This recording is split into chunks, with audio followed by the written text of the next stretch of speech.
Hey guys, welcome to my first Dev.Talk video. Basically, the way I want these videos to work, for the Dev.Talk videos, I'll basically just kind of rant a little bit. There's going to be no script, but I'll have a general idea of what I want to talk about. And I'll basically just talk about different things that I've learned or different things I've been thinking about, things like that, pretty casual. Yeah, so that's kind of how I want to do the Dev.Talk videos.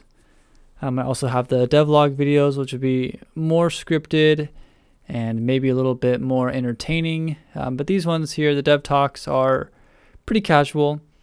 I also have Dev Thought videos where I'll have like a more specific thing that I'll talk about, a little bit less ranty. So those are the three types of videos I'm going to have on this channel. I'll have basically Dev Talks will be very casual. The Dev Thoughts will be less casual, more scripted in short form. And then the Dev Logs, which will be very scripted and put together. And those will basically be talking about the game that I'm creating, which right now is called Exploratory. Yeah, so let's just jump right into this Dev Talk video. And yeah, so basically, recently I've been reading a book by 𝗗𝗲𝘃.𝗧𝗵𝘀. He's the designer, the developer of a game called RimWorld, and he wrote a book called Designing Games, and it has a lot of good things in it. It's a good book. I highly recommend it if you haven't read it already. But basically, this one part really resonated with me recently. So I'll just kind of get into it. Maybe I'll read a couple lines from the book. Yeah, so I'm gonna read the first paragraph here. It's page 269 of the book Designing Games by 𝗗𝗲𝘃.𝗧𝗵𝘀, the developer of RimWorld. So he says, what should a game designer do day to day, hour by hour?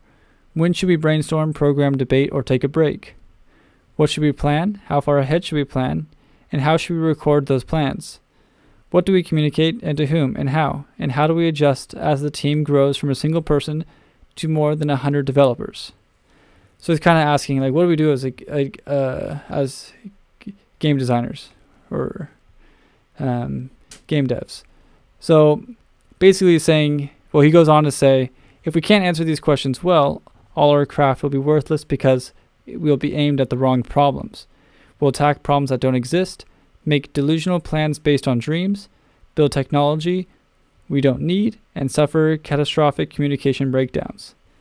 In the end, our game will be smothered by bureaucracy, anger, misunderstanding. And here's the kind of the main line here. We will become busy idiots, working hard in the wrong places.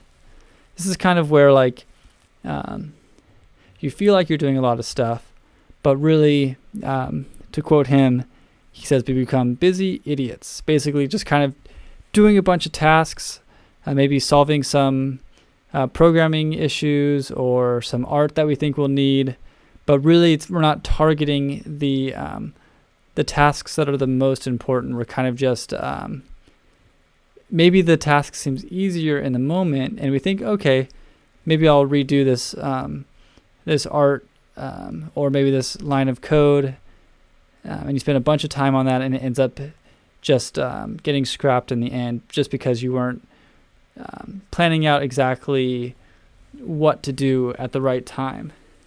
So he says, I've become obsessed with a programming challenge and spent days on it, even though the feature involved had almost no impact on the game experience. So this is also about focusing on the things that really matter, that have the biggest effect. I actually learned this back in engineering school. It's actually not an engineering concept at all, I think. But there's some things that are additive, and there's some things that are multiplicative.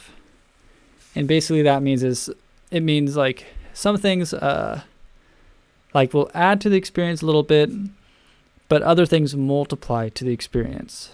So it's really important to focus on the things that really will have the biggest impact on the outcome.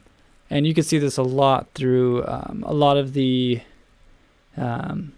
CEOs and innovators and things like that, like Elon Musk. He really focuses on the things that will have the largest impact. It's really easy to find smaller things to focus on And you think those will have a big impact, but really we become busy idiots, to quote Tynan again. Let's see if I have another quote here from the book. All right, it gets good here. In the short term, busy idiocy feels like raging genius. We feel good when we solve a problem, but our emotional unconscious doesn't signal us when the problem we solved was irrelevant. So it kind of has this bad, I guess, not fake, but like a false reward. Our brain thinks that we solved a good problem because we technically solved a problem, but maybe that problem wasn't the most important problem. And then here, to quote him again from the next page, 270, so we solve problem after problem, happily, busily, idiotically, not realizing that the problems we chose were the wrong ones. He goes on to say, the consequences of this kind of mistake only appear much later, far away from the original error, and often the connection is never noticed. This lack of feedback is why we can make the same busy idiot mistakes over and over for years or decades, and feel good about them the whole time. And I'll just keep going here. Some imagine game development as a path that we follow towards our destination. I disagree with this image. I think it's more like a dark forest full of stinging monsters, waiting to eject you with anesthetic poison. Each time you bump into one, it stings you, and the poison makes you feel warm and content. But under the surface, the stings are stealing your vigor, dissolving you from the inside. It's only later, as your strength runs low and the moon clouds over, that you might realize that the pleasant feeling you've enjoyed all this time wasn't progress. It was death. I don't know why I like that so much. Maybe I could relate to it a lot, but I just think that's one of the most powerful things in the book. Walking through a forest and these monsters are stinging you, and every time they sting you, the poison makes you feel warm and content. So you think you're solving the problems that you need to, but you're actually not. So in my development, in this development of my game Exploratory, one of my goals is to really focus on the things that really matter. It's also important not to forget about the things that are the details also. You need to have both the big picture and the tiny details. I think that's really important. But definitely it is easy to fall into the trap of, well, I could solve this problem, and then you just keep solving little problems that are maybe easy or maybe the most obvious problems, but a lot of times the most obvious issues or problems aren't the ones that need to be solved. You have to look a little bit deeper. And so that's kind of the strategy I'm going to take during the time when I'm making my game Exploratory. Yeah, so that's basically it for this dev talk. I just think that's just a really interesting thing, and I think it applies to all of us, and not even just game dev, anything really.